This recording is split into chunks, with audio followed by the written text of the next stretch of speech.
Hey everybody, it's your friendly neighborhood doc.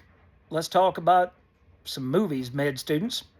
Today we're going to talk about what my three favorite superhero movies of all time are. And then you guys are welcome to pop in the comments after the video and let me know what your three favorites are.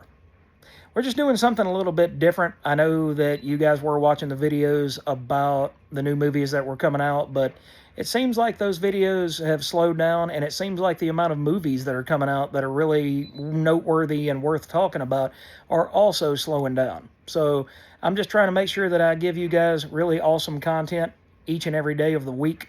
And so this is going to be, kind of a top three list, top five list, even sometimes just favorite list of one. But anyway, so the first favorite superhero movie of mine is Spider-Man with Tobey Maguire. I think Sam Raimi and Tobey Maguire absolutely captured what makes Peter Parker not only special, but the everyman that every man and every woman can reach for. That movie at the time, and it still holds up. Don't get me wrong. It is not one of those movies that, oh man, you can watch it, back in 2002, but you can't watch it now. It's not one of those movies at all. It holds up extremely well. The story is tight. The acting is just on tap. I mean, it's just on fire.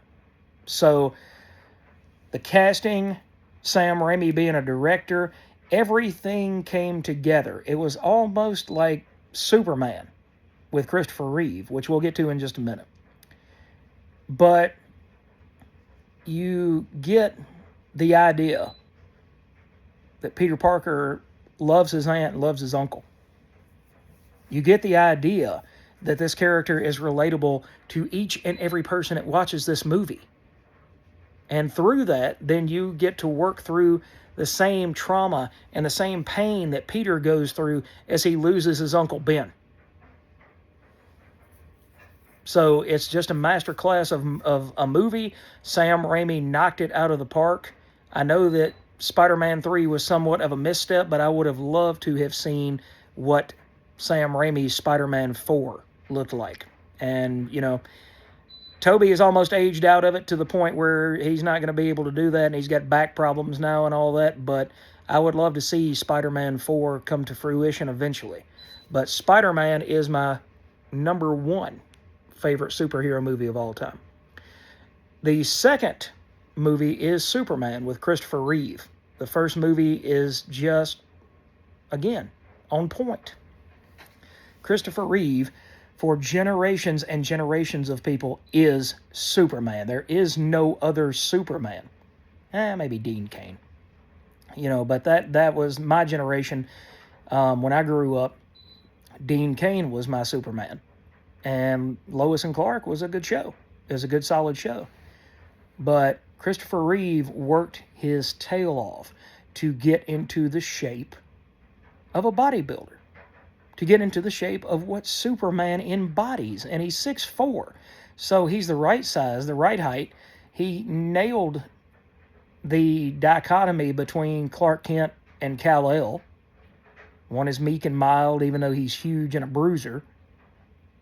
And the other one is powerful beyond measure, but also empathetic. And he gets why he's saving these people.